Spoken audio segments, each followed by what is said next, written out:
एक नागिन एक मुर्गे से प्यार करती थी। एक दिन मुर्गे के मालिक ने इन्हें ये सब करते हुए पकड़ लिया। उसने नागिन के बिरादरी वालों को और मुर्गा की बिरादरी वालों को बुलाया और पूछा कि पूरी दुनिया को पता है कि सांप और मुर्गे कभी भी एक दूसरे के दोस्त नहीं हुए हैं, तो दोनों पक्षों से मेरा ये प्रश्न है कि ये दोनों जो कर रहे हैं क्या वो जायज है। ये सुनकर दोनों बिरादरी के लोग बहुत नाराज हुए।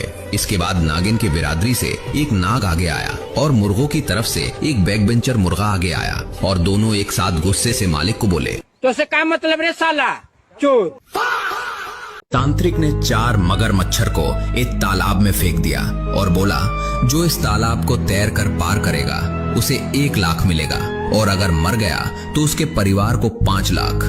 सारे नाग डर गए, किसी की भी हिम्मत नहीं हो रही थी। तभी अचानक एक छपाक की आवाज आई और सबने देखा एक नाग तालाब के पानी में है और सारे मगरमच्छ उसकी तरफ बढ़ रहे हैं। वो डरा नहीं और पूरा दम लगाकर दौड़ा और अंततः उसने तालाब को तैर कर पार कर लिया। सब लोग उसकी तारीफ करने लगे, लेकिन सांप गुस्से से बोला, मुझे पीछे से धक्का किसने दिया था?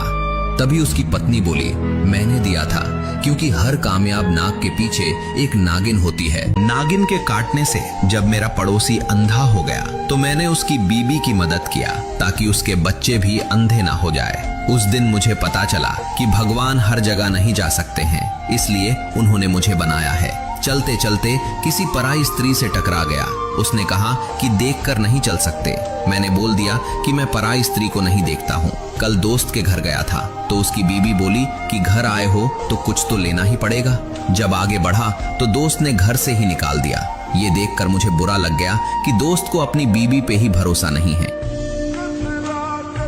नरक की सजा काटकर जब मेरा दोस्त ने एक कौवा के घर जन्म लिया तो बड़े होकर उसने एक कौवी को प्रपोज कर दिया। कौवी ने मेरे दोस्त से कहा, अगर तुम मुझे पानी पिला दोगे तो मैं तुम्हारी हो जाऊंगी। ये सुनकर दोस्त ने आव देखा न ताव पानी खोजने निकल गया। अचानक उसे एक बड़ा सा ड्रम दिखाई दिया, लेकिन उसमें पानी बहुत कम था। तो दोस्त ने कंकड़ उठा के ड्रम में डालना शुरू कर दिया, लेकिन ड्रम बहुत बड़ा था, जिससे कंकड़ डालते डालते उसके शरीर की सारी ताकत खत्म हो गई। लेकिन कौवी की चाहत ने उसे रुकने नहीं दिया। कुछ देर बाद कंकड़ डालते डालते वो फिर से नर्क आ गया।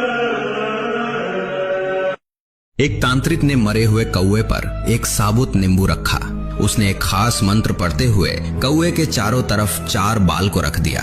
फिर उसने एक यंत्र को जैसे ही कौवे के पास ले गया, यंत्र की सुइयां लगातार दिशा बदलने लगी। इसे देखकर तांत्रिक समझ गया कि कौवे के पास बहुत सारी आत्माएं भटक रही है। उसने तुरंत एक खोपड़ी में सरसों का 100 ग्राम तेल डाला, फिर कुछ लेने के लिए दौड़ते हुए गुफा से बाहर चला गया। तभी वहां डोगेश अपनी बंदी को पहली डेट पर लेकर गुफा में आया। उसको तेल की जरूरत महसूस हुई तो डोगेश ने खोपड़ी का तेल उपयोग करना चाहा। तभी सारा तेल जमीन पर गिर गया। तभी मरे हुए कौवे से एक आवाज आई, जिस काम के लिए तूने मेरा काम अटका दिया है वो काम करते हुए तू हमेशा अटकेगा। लगता है इसी वजह से डोगेश भाई काम करते करते अटक जाता है।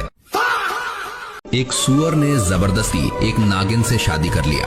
ये देखकर तांत्रिक समझ गया कि कुछ ही देर में लेन देन की प्रक्रिया भी शुरू होगी और नागमणि चुराने का वही सबसे सही मौका होगा। तभी वहां नाग अपने जहरीले बंदे लेकर आ गया और बोला, मेरे रहते ये सुअर तुम्हें कहीं नहीं ले जा सकता है। नागिन बोली, तुम्हें आने में देर हो गई नागू, मेरी शादी इस सुअर से हो चुकी है। नाग ये सुनकर रोने लगा और बोला, मैं तो गैस का सिलेंडर लेने के लिए लाइन में लगा था और इतने ही देर में इस सुअर मेरी नागिन से शादी कर लिया।